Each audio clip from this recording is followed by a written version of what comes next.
네, 경기도 부천시열 김기표입니다. 법원 행정처장님, 예. 어제 대법원의 판결 나고 여러 가지 지금 사회에서 우려 섞인 목소리들이 큰데요. 어떻게 생각하십니까? 예, 저희들도 뉴스를 잘 보고 있습니다. 뉴스 봤는지 잘 묻지 않고요. 어떻게 생각했는지를 물었습니다.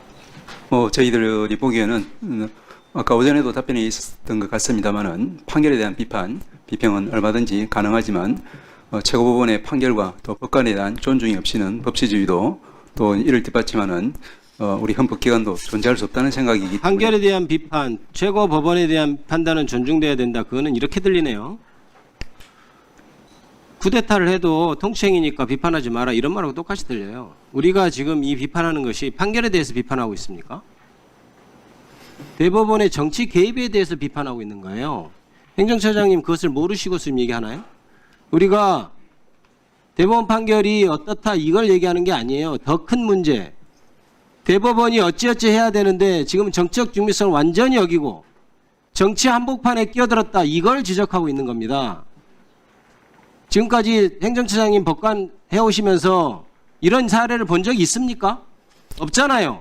저는 말씀하시죠. 예, 사안마다 다 특수성이 있기 때문에 제가 일률적으로 그렇죠. 이번만 특수성이 있어요. 이번만 특수성이 있어요. 34일 만에 접수행위 34일 만에 재판이 결정이 됐고 저는 어제 대법원의 판결로 인해서 저는 사법부가 거의 이 사회에서 신뢰를 잃었다고 생각합니다.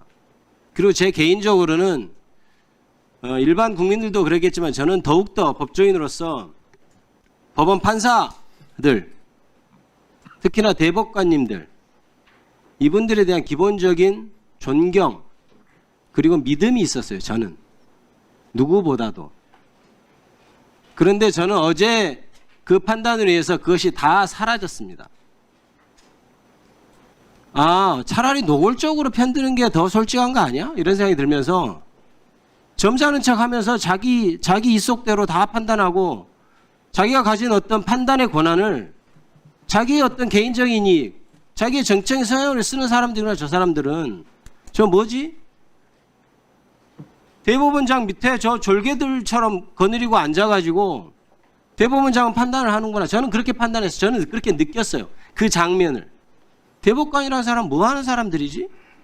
그동안 우리가 그렇게 존경의 염을 표현할 만한 사람들이었던가? 저는 그렇게 생각했습니다. 헌법 제103조는 헌법과 법률과 양심에 따라서 재판한다고 되어 있어요. 과연 그러합니까? 대법관식이나 되는 사람들이 대법원장이 하자는 대로 해서 처음에 소부로 배정되고 며칠 만에 지금 국가적으로 지금 양쪽이 절단하는 그런 판단을 내렸어요. 정치 한복판에 뛰어들었습니다. 그 말은 제가 그냥 하는 말이 아니에요. 어제 대법원 판결문에 반대 의견 쓴 두 분이 독립하는 심정으로 피를 토하는 심정으로 쓴 문장들입니다. 그게. 읽어보셨습니까? 다 읽어봤습니다. 말씀드릴까요? 간단히 말씀해 주시죠. 예. 먼저 두 가지만 말씀을 드리겠습니다. 제가 이제 대법관으로서 이제 재판에 관여한 제 경험에 비춰보면은 대법원장이라 하더라도 13분 전압에 들어오는 대법관 중에 n분의 1에 불과합니다. 진행권은 가지고 있지만 그 사건의 결론은 다수 대법관의 의견에 따라서 이루어지기 때문에 무슨 답변을 하실지 알겠어요. 대법원장 제가 질문 드리겠습니다.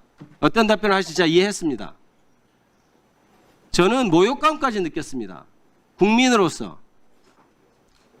판결문 내용도 그렇고 이게 마치 귀족들 12명이 앉아서 일반 국민들한테 선언하는 것처럼 보였어요. 난 너희들이 어떻게 생각하는 상관없어. 나는 우리 이 귀족들은 우리가 규정할 거야. 당신들이 어떻게 대통령을 뽑든 어떤 정치행위를 하든 우리가 말한 대로 해. 이런 느낌을 받았어요. 저는 한 국민으로서 정말 모욕감을 느꼈습니다. 지금 판결문에서 쓴 것처럼 그리고 현재 대법관들이 생각하는 것처럼 국민들이 그렇게 우매합니까? 저는 제가 정치행위를 하지만 정치의식은 우리 국민들이 저보다 훨씬 높다고 생각할 때가 많습니다. 옛날과는 달리 정보가 오픈돼 있고 유튜브나 이런 미디어들이 실시간으로 전송되기 때문에 우리는 바빠서 못 보던 것들을 국민들은 더 많이 보고 더 많이 판단합니다. 이것이 단지 633 원칙을 지키기 위해서 빨리 재판했다고 믿을 국민이 있다고 생각합니까? 저는 그렇지 않다고 봅니다.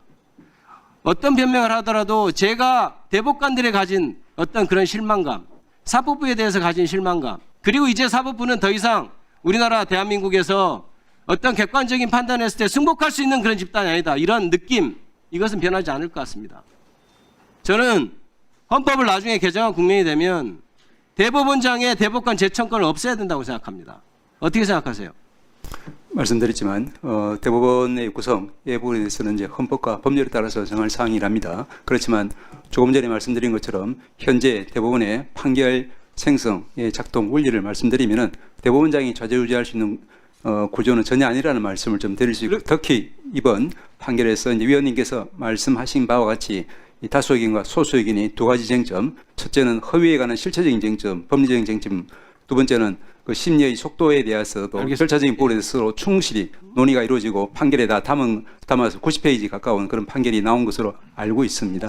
대법원과 사법부는 사법 소극주의, 정치에 끼어들지 않고 자제하고 이런 것이 권위의 원천입니다. 승복의 원천이고. 그런데 지금 보십시오. 저 상고 파기환송한 10명 다 윤석열 전 대통령이 임명한 사람들이에요. 자, 이렇게 보면 사람들이 이제 판결에 대해서 어떻게 생각하겠습니까?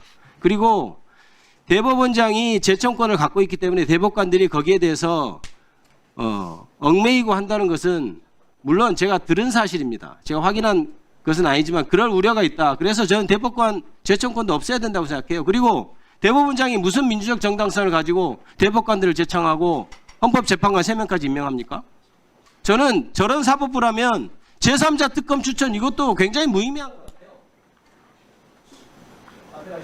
예, 그 부분만 말씀을 드리면은 우리 위원님 잘 아시겠지만 대법관으로 임명되기 위해서는 대법원장과 또 이제 대통령과 국회 3부의 이제 합의에 의해서 이루어집니다. 그렇지만 저희들이 대법관으로 되고 나서는 그 어디에도 구속되지 않고 오로지 헌법과 법률에 따라서만 저희들이 모든 사건을 처리하는 것이 제가 지금까지 경험해온 바이고 모든 대법관들이 한결같이 지키고 있는 준수하고 있는 원칙이라고 저는 믿고 실제도 그렇다고 말씀드릴 수 있습니다. 위원님께서 이 사건의 결론 여하를 떠나서 다시 한번 말씀드리자면은 우리가 이제 최고법원의 판결과 또 그 법관에 대한 기본적인 존중이 필요하다는 말씀 다시 한번 드립니다. 네, 수고하셨습니다. 우리 천대엽